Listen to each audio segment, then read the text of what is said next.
I'm 74 years old. Saying it out loud still sounds strange to me, as if the number is higher than I feel inside.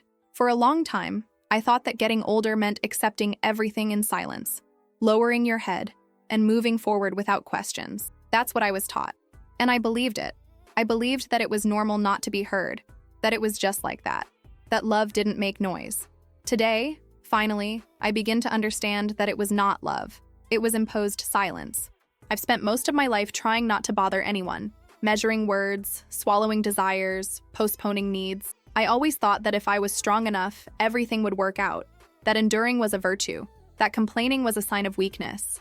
And so I built an entire life based on what was expected of me, not on what I felt. The problem is that the body keeps what the mouth shuts. I reached a point where I could no longer go on my own. It wasn't suddenly. It was gradually, like a light that goes out slowly. The fatigue began to last longer than the rest.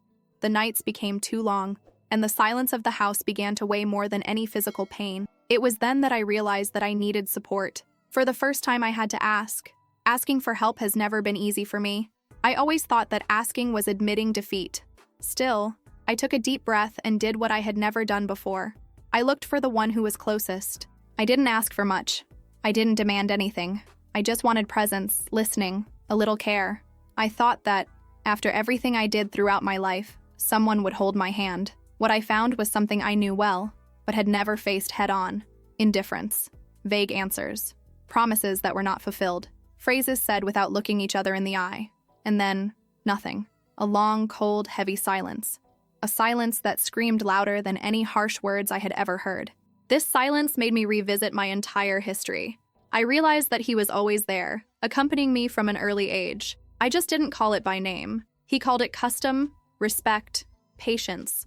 But silence has a weight of its own, and when it repeats itself throughout life, it ends up shaping who we become.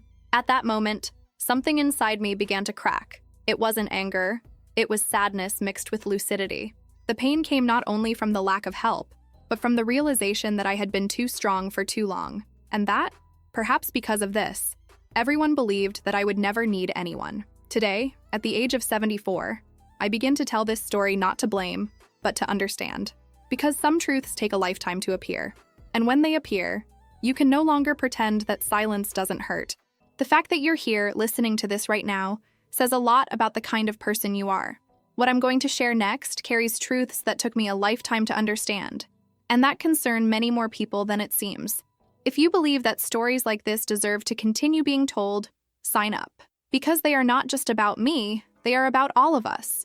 I was born in a simple house, one of those where everything had its place and almost nothing could get out of control. It wasn't a sad house, but it wasn't light either. The walls kept more silence than laughter, and from an early age I learned that listening was safer than speaking. No one said it directly, but the rule was in the air. Anyone who talked too much ended up causing problems. And I didn't want to be a problem. My family did what they could with what they had. We have never been rich, but we have never been in need either. Still, affection was not something that was easily shown. The conversations were practical, objective, always about what needed to be done. Feelings were not on the agenda. If I was sad, I learned to keep it. If I was confused, I learned to wait for it to pass. That's how it worked. My mother was a tired woman, always busy, always worried. He showed love through work and effort, not words. My father was rigid, not very approachable, and his presence commanded immediate respect. I don't remember them asking how I felt. I just remember hearing what was expected of me, and I did.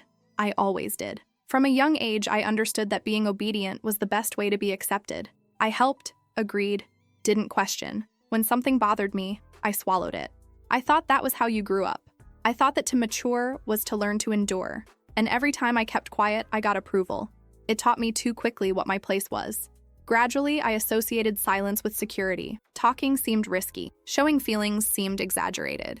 If something hurt, I tried to solve it myself. If he couldn't, he pretended it didn't hurt that much. No one taught me how to ask for help.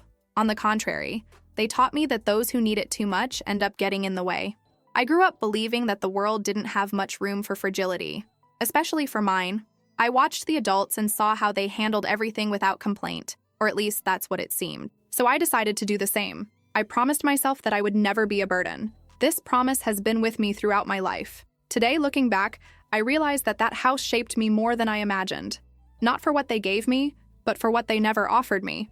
I learned to fend for myself before I even understood what it meant. And this skill, which kept me standing for a long time, also taught me to disappear little by little. Maybe it all started there, in that house where I learned to be quiet, where I understood that being seen was not a priority, where I confused love with the absence of conflict, and where I began to build, without knowing it, the silence that one day would return to me with such force. In that house, no one asked what I felt. The questions were always about tasks, schedules, obligations. How I was on the inside never felt relevant. If I was too quiet, it was a sign that I was well behaved. If I spoke a little more, soon came a look that made me understand that it was time to stop. Thus, I learned to adjust without realizing it. I watched other children sometimes and saw how some were freer to talk, laugh out loud, complain. That seemed strange, almost wrong. I didn't envy it. I just thought it wasn't for me. My world was made up of silent rules, the kind that no one explains, but everyone expects you to abide by. And I complied. Over time, I began to believe that my feelings were exaggerated. If something made me sad, I thought it was silly. If I felt afraid, I told myself that I needed to be strong. I corrected myself before anyone had to do it for me. It was easier that way. Less risk of disappointment. I remember times when I wanted to talk, but I gave up before I even opened my mouth. Something inside me said it wasn't worth it, that no one would know what to do with it. So I kept it. And the more I kept it, the harder it became to understand what I really felt. The silence began to confuse even my own thoughts. My parents were not cruel. Today I know that. They just repeated what they learned. But the absence of words also teaches.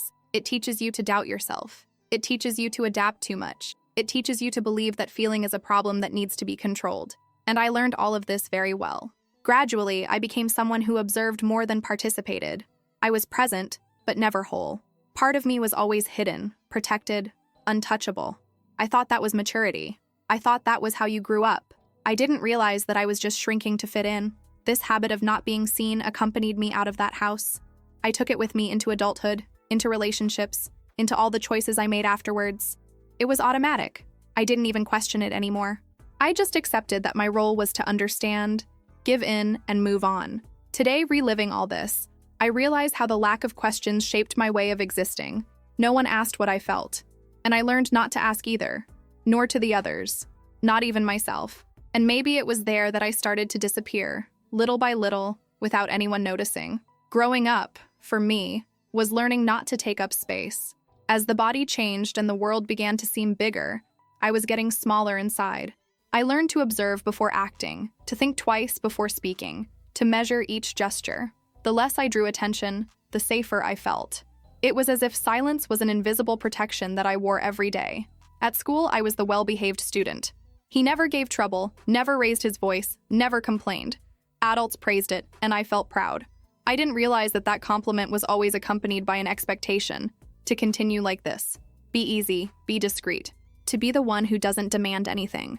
And I responded, because I wanted to be accepted. While other girls dreamed big, I dreamed small. Not because I lacked imagination, but because I learned early on not to expect too much. Waiting little hurt less. If something didn't happen, I told myself that it was expected. That way, I protected myself from frustration, even if it meant letting go of desires before I even recognized them. At home, my presence was functional. I helped, complied, obeyed. It did not create conflicts. If something made me sad, I withdrew. Crying alone was better than explaining.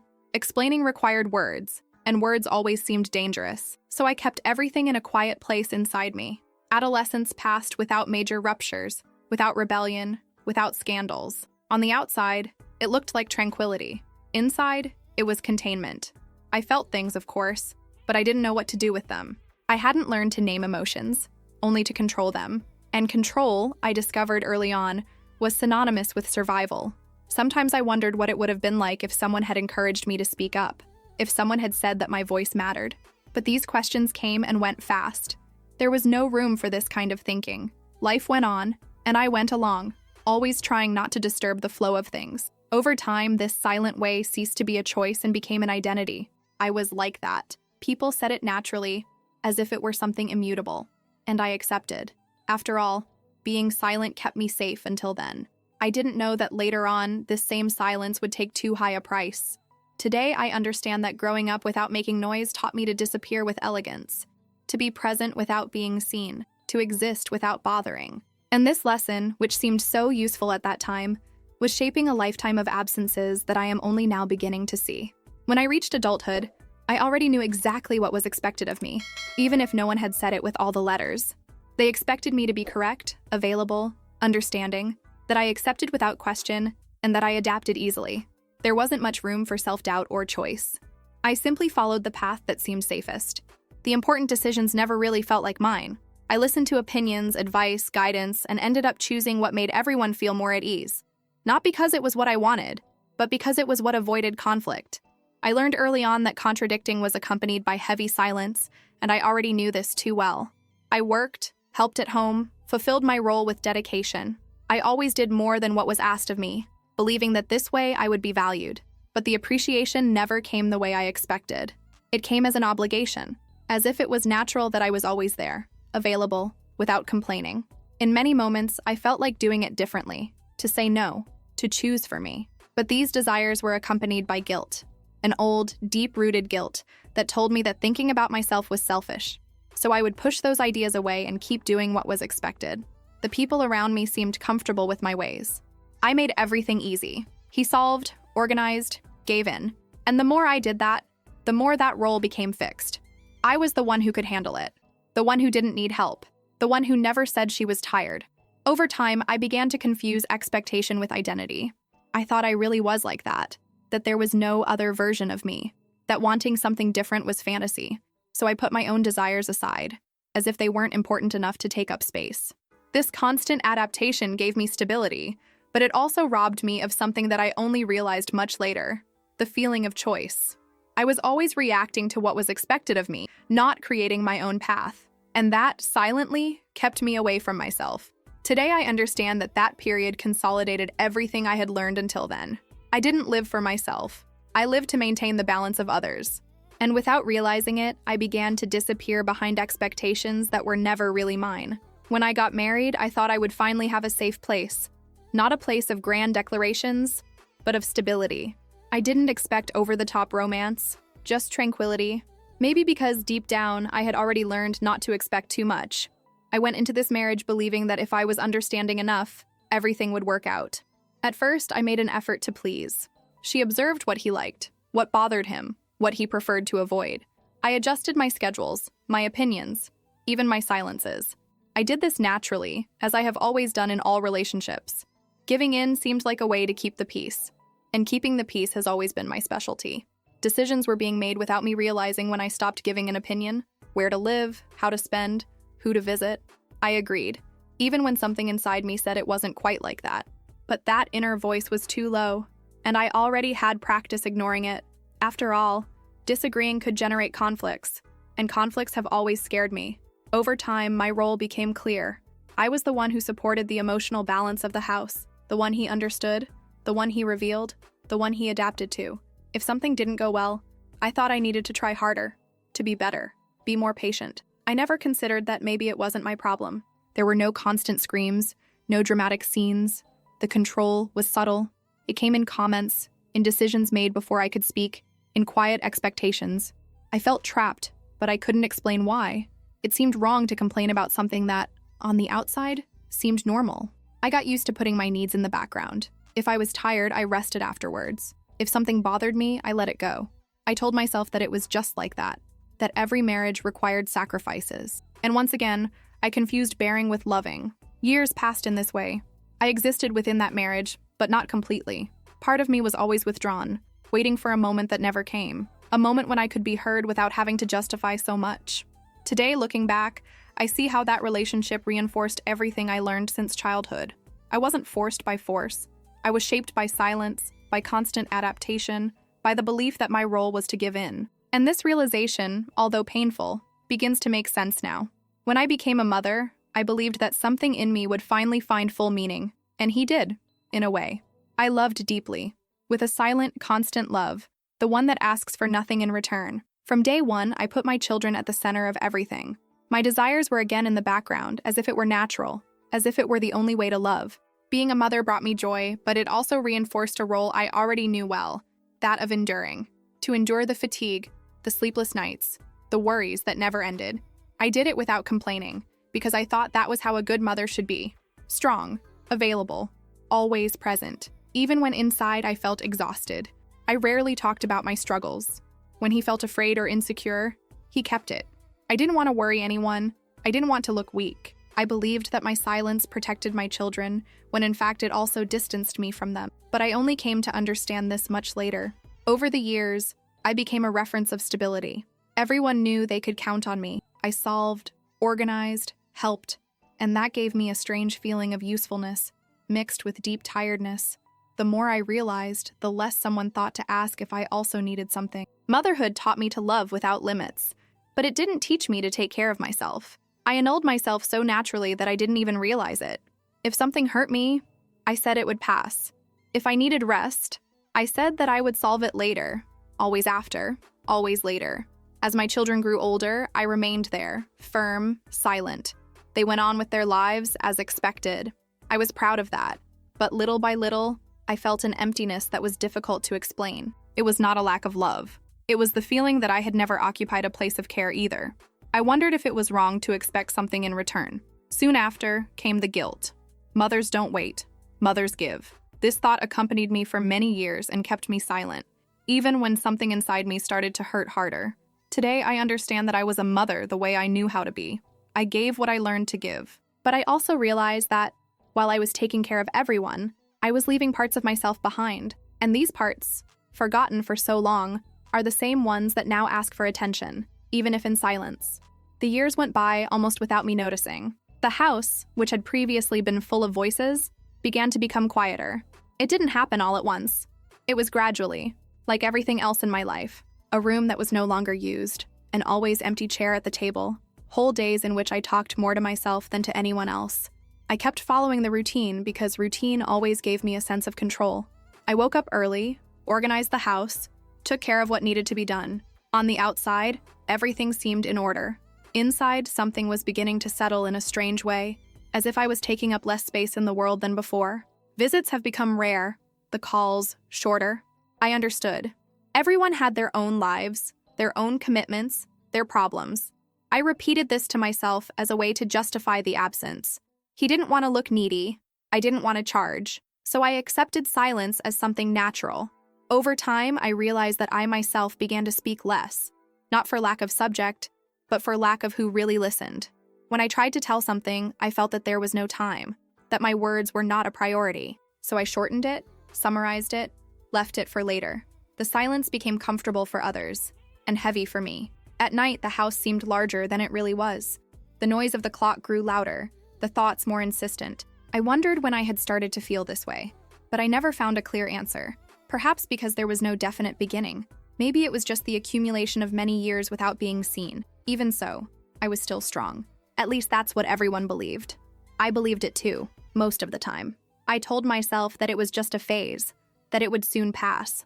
I've always believed that difficult feelings were temporary, as long as I was quiet enough. But the silence did not pass. He settled in. He took care of the days, the conversations that didn't happen, the questions that no one asked. And the more time passed, the harder it became to break this pattern. I didn't know where to start.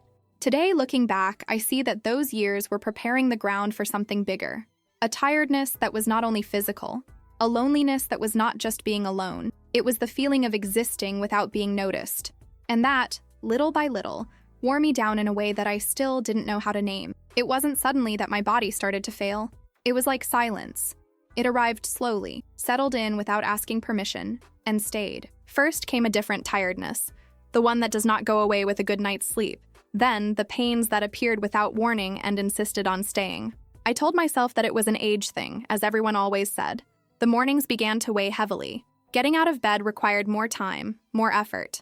There were days when I would sit on the edge of the bed, trying to muster the strength to get started. I didn't talk about it with anyone. I didn't want to worry. I didn't want to hear that it was normal. So I followed, as I always did. At night, sleep was broken. I woke up several times, with thoughts that would not let me rest. Old memories mixed with concerns of the present. I felt tired even before the day started. It was as if my body was asking for something that I didn't know how to offer yet. I started to feel afraid, a silent fear, which I kept to myself. Fear of getting sick alone, fear of falling and not having anyone to call, fear of needing and not having an answer. These thoughts accompanied me, but I tried to push them away. as I always did with everything that bothered me. At times I realized that I could no longer pretend that everything was fine. There were simple tasks that became difficult. Things that I used to do without thinking now required planning. It moved me more than I expected. For the first time, I felt that my strength was waning. Even so, I kept repeating the same speech to myself. It will pass. You always did it.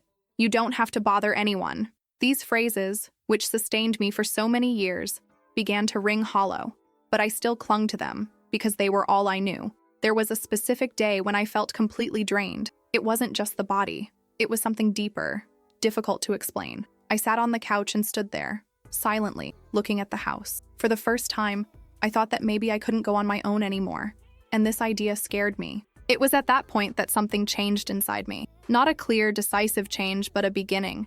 A timid acknowledgement that I needed support, that maybe it was time to ask for help. Even without knowing how, even with fear, something in me began to accept that I could no longer continue in the same way. It took me a long time to accept that I needed to ask for help. The idea kept spinning in my head for days, maybe weeks. I tried to push away this thought, as I did all my life with everything that made me uncomfortable. But this time, he didn't leave. The more my body failed, the more evident it became that I could no longer do it alone. Asking for help has always meant weakness for me. It was like admitting that I had failed to be that strong person everyone knew, the one who took care of everything, who never complained, who always solved. Thinking about breaking this image caused me shame. Even so, I reached a point where the fear of continuing alone was greater. I chose the words well. I trained mentally what I would say. I didn't want to look dramatic or exaggerated. I didn't ask for much. I didn't talk about everything. I just said that I was tired, that I needed a little support, company, help with some simple things. I spoke carefully, as if I were stepping on a fragile ground. In the beginning, there were even answers. Quick phrases, said almost out of obligation. Then we'll talk. Now it's rushed. Anything warns me. I wanted to believe that it meant something, that it was only a matter of time. I clung to these words as if clinging to a promise. The days passed. The phone didn't ring. The visitors did not come. The messages went unanswered. And little by little, I understood that that silence was the answer. There was no direct refusal. There was no discussion. Only absence. A polite absence, disguised as routine and lack of time. Each day without return made me feel smaller. I began to think that maybe I had asked for too much, that maybe it wasn't so bad after all. The guilt came back quickly, as always. Guilt for bothering you, guilt for needing, guilt for expecting something from someone. It was as if I had broken an invisible rule. The silence hurt more than any not said out loud, because silence leaves room for imagination, for doubts, for the feeling that you are not a priority. I felt invisible, even though I had been clear for the first time in my life about my need. At that moment, something broke inside me. It wasn't a noisy breakup. It was a deep tiredness, a painful realization that, when I needed support the most, I found nothing but silence. And this realization forever changed the way I saw my relationships. After that request, I started to pay attention to something that I had previously avoided facing. The silence was not just a lack of response. He had form, weight, intention. Each day without a return seemed to confirm something I didn't want to admit. No one was coming. Not because they couldn't, but because they didn't want to prioritize. I found myself expecting less each morning. The phone was there, next to me, but it no longer aroused expectations. I looked at him only to confirm what I already knew. Nothing. No message. No link. The silence stretched. And with it came a sense of forgetfulness that I had never felt so clearly. The vague promises began to echo in my head. Anything warns me. Then we'll see. Phrases that sounded careful, but that did not turn into action. I realized that they were just polite ways of walking away. And understanding this hurt more than a direct no would have hurt. I began to revisit each conversation, trying to find where I had gone wrong. Did I say too much? Did I exaggerate? Did I choose the wrong moment? This exercise tired me, but I insisted on it, as if it had to be my fault for everything to make sense. It has always been easier to hold myself accountable. As the days passed, I began to shut up again. It no longer made sense to insist. There was no room for insistence when the other had already chosen silence. And this choice, even without words, said it all. He said that my pain was not urgent, that my presence was not essential. The hardest thing was realizing that I already knew this place. He was familiar to me. I had been there other times, in other stages of life. Whenever I needed it too much, whenever I left the role of strong, silence appeared. The difference now is that I no longer had the strength to pretend it didn't hurt. I felt ashamed that I still expected something, even after so many tests. It was as if a part of me refused to accept that this absence was definitive. Another part, more tired, began to understand that waiting only prolonged the pain. It was then that I understood something that changed everything. The silence was not an interval. It was an answer, a clear answer, even without words. And accepting this was painful, but also liberating, because at that moment I knew I needed to stop waiting for those who had already chosen not to be. This is the hardest part to tell. To talk about it means to touch on something that I have spent my whole life trying to protect in silence. If you've come this far with me, it's because you understand that some truths hurt more when they are hidden. So I ask you, sign up, not as a support for me, but as a way to ensure that stories like this continue to exist, even when they're hard to tell. After the silence was confirmed, the guilt came back with force. She always came back before anything else, before anger, before deepest sadness, before even acceptance. It was like an old acquaintance, ready to remind me that maybe I had asked for too much, waited too much, felt too much. I started to go over everything inside my head, every word I used, every pause, every message sent. I wondered if I should have been briefer, lighter, less honest. Perhaps I had shown too much fragility. Maybe she would have broken the image of that woman who always took care of everything. And by breaking that image, I became inconvenient. I wondered why I had believed it would be different. Why, after so many years of solving it alone, I thought someone would show up just because I finally asked. This question was accompanied by shame. Shame for needing. Shame for expecting care. Shame for still wanting to be supported at 74 years old. Guilt made me minimize everything. I told myself that it wasn't that serious, that I could turn around, that there were people in worse situations. There was always someone worse, and that served as a justification for me to keep silent. I had used this argument all my life. He never failed to put me back in place. I realized that it wasn't just the absence of others that hurt. It was the way I treated myself in the face of it. I judged myself harshly, as if feeling pain was a mistake, as if needing support was a character defect. And the more I thought like that, the heavier the loneliness became. There were times when I almost regretted asking for help. I thought it would have been easier to keep pretending that everything was fine. The silence in this case would have been mine, not the others. But now it was too late. I had already seen it. I had already made sense. You couldn't pretend it didn't matter anymore. This old guilt began to mix with a deep tiredness. Not only physical, but emotional. I was tired of explaining myself internally, tired of justifying the absence of others, tired of carrying alone everything I had always carried. For the first time, I felt that something needed to change, even without knowing what. It was in this space between guilt and fatigue that a little clarity began to emerge. Still fragile, still shy, but present. Maybe the problem wasn't me. Maybe I had spent my whole life believing in a guilt that was never mine. And this possibility, although frightening, opened a crack of something new. The phrase was not accompanied by drama, nor grandiose revelation. She appeared simply, almost carelessly, as if she did not know the strength she carried. It was said in a common tone, one of those that we hear every day and usually let go. But at that moment, something in me stopped. Not the body, but thought. As if that phrase had crossed old layers that I had never been able to reach. She said that not all strength is a choice. That we are often strong because we have not been given another option. I was silent after hearing that. A silence different from those that have always accompanied me. It was not a silence of fear or submission. It was a silence of recognition. For the first time, someone put into words something that I had felt all my life, but never knew how to explain. I spent years believing that I was strong by nature, that enduring was part of who I was, that I simply took more than the others. This belief accompanied me with a certain pride, but also with a lot of weight. Because being strong, the way I learned, meant never stopping, never asking, never faltering. That phrase made me realize that maybe this had never been my choice. I started to revisit my story like someone who looks at an old album with different eyes. A silent childhood, where being quiet was praised. Youth shaped by constant adaptation. The marriage in which giving in seemed the only way to keep the peace. Motherhood is always lived on the edge, with no room for failure. Everything began to fall into place in a painful but clear way. For the first time, I considered that I had not been strong because I wanted to, but because I had to. Because there was no room for my fragility. Because no one taught me that I could also be taken care of. I learned to support myself before I even understood what it would cost over the years. This understanding deeply affected the guilt I have always carried. That old guilt, which appeared whenever I felt tired, sad, or in need. For the first time, I questioned whether that fault was really mine, if I hadn't been taught to feel guilty for feeling. This question did not bring immediate relief, but it did bring truth. And the truth has a weight of its own. I cried that day. A silent, contained cry, like almost everything in my life. It was not a cry of despair, but of mourning. I mourn for the woman who endured too much thinking it was normal. I fight for the times when I needed it and didn't ask for it. I fight for having believed for so long that I did not deserve care. But along with the crying came something new, something I almost didn't recognize at first. It was compassion, not by others, as it has always been, but for me. For the first time, I looked at my own history with less judgment and more understanding. I wasn't weak.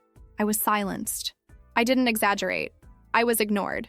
That simple phrase didn't change what I experienced, but it completely changed the way I saw myself within my own story. For the first time, I understood that the emotional abandonment that accompanied me was not an invention, nor drama, nor excessive sensitivity. It was real. And to recognize this, even so late, opened up a new space within me, a space where guilt began to lose strength and truth finally found a place. After that silent awakening, something inside me began to reorganize. It was not a decision made overnight, nor something announced out loud. It was an understanding that grew slowly, like everything else in my life. I realized that continuing to ask for help from those who had already chosen silence only prolonged my pain, and little by little I stopped. At first, stopping asking scared me. It felt like abandonment. It felt like giving up. It seemed to confirm what I had always feared, that I was alone. But over time, I came to understand that insisting where there was no listening was a way of hurting myself repeatedly. I wasn't giving up on people. I was giving up on hurting myself. There was a part of me that was still waiting for a spontaneous gesture, an unexpected phone call, an unannounced visit, a sincere question. This part took a long time to shut up. But when I understood that this waiting kept me tied to a hope that didn't depend on me, something loosened up. Stopping waiting was painful, but it was also liberating. I started to look at myself more carefully. I started to respect my limits, something I had never really done. If I was tired, I stopped. If something hurt, I didn't minimize it. There was no one else for whom I needed to prove strength. For the first time, this force came to serve me, and not others. Stopping asking also made me see silence in a different way. Before, I interpreted it as rejection. Now, I recognized him as someone else's choice. And understanding this took a huge weight off my back. The silence didn't speak to my worth. It talked about the other's ability to be present. There were days when this acceptance hurt more than the revolt would have hurt. Because accepting requires maturity. It requires looking at reality without fantasy. I had to accept that some relationships would never be as I imagined, and that some people were only there while I didn't need anything. At the same time, something unexpected began to happen. When I stopped asking, I began to notice small gestures coming from unlikely places. A simple conversation, a discreet care, a presence without promise. They were not great supports, but they were real. And for the first time, I didn't compare them to what was missing. I just accepted it. I also learned to be with myself in a different way. Not as someone who isolates himself out of hurt, but as someone who respects himself. The silence of the house was no longer the same as before. It still existed, but it didn't crush me. I was there, whole, aware of myself. That made all the difference. Today I know that stopping asking was not giving up on life or on people. It was a gesture of care for myself, perhaps the first true one. It was recognizing that I had waited long enough, and that, even so late, I could still choose not to abandon myself anymore. Today at 74, I can look at my own life with a clarity that I never had before. Not because everything became easy, nor because the pain disappeared completely, but because I finally stopped denying what I felt. I spent decades believing that surviving was enough, that holding on was the most that could be expected. Now I understand that living goes beyond that. For a long time, I confused silence with peace. I thought that avoiding conflicts was a sign of maturity, that not bothering anyone was a form of love. What no one explained to me is that this kind of silence is accumulating inside, like an invisible weight. He doesn't scream, he doesn't appear suddenly. He just takes up space until we almost don't recognize each other anymore. I carried this silence from an early age, in childhood, when they didn't ask me what I felt. In my youth, when my desires were always postponed. In marriage, when giving in seemed the only way to keep everything in order. In motherhood, when I learned to take care of everyone without ever being cared for. And later, when I needed support and found only absence. Today I know that many of the deepest pains of my life did not come from harsh words, but from the lack of them. They came from the questions that were never asked, From the hands that didn't reach out when I finally asked, of the care that was always left for later. Emotional abandonment is rarely accompanied by explicit malice. It comes disguised as routine, hurry, normality. For many years, I believed that the problem was with me, that I felt too much, that I expected too much, that I needed to learn to be less. This belief has shaped my choices and limited my existence. Today, for the first time, I can honestly say, I was not weak, I was silenced. And that changes everything. If I could go back in time, maybe I would speak sooner. Maybe it would take up more space. Perhaps he would apologize less for existing. But I also recognize that I did what I could with the tools I had. I was shaped by a lifetime of quiet expectations. And understanding this allows me, finally, to look at myself with compassion. Today, I don't expect people to change. I do not expect late explanations or reparations that never came. What I hope for now is simpler and more profound. I hope to live the days I have left with honesty with myself, respecting my limits, recognizing my needs, without pretending that they don't hurt. I learned that stopping asking doesn't mean giving up on life. It means to stop abandoning yourself. It means understanding that our worth does not depend on the response of others. And that, even in old age, it is still possible to choose a kinder path with yourself. If you who are listening to this story recognize yourself in any part of it, know one important thing: you are not exaggerating. Silence hurts. Indifference marks. And no one should spend their entire life believing that they don't deserve care, attention, or listening. It doesn't matter how old you are. It doesn't matter how much you've endured so far. Some truths wait a lifetime to be told, but even when they arrive late, they still matter. If this story touched you on any level, please share this video. Not as a disclosure, but as a gesture of conscience. Because what has been told here is not an isolated case. It is a pattern that crosses families and generations. By sharing, you can get those words to reach someone who still lives in silence and needs to know that they are not alone. I'll stay here reading every comment. Tell me, from which city or country are you watching this? And what about this story has left you? Your words matter to me more than you think.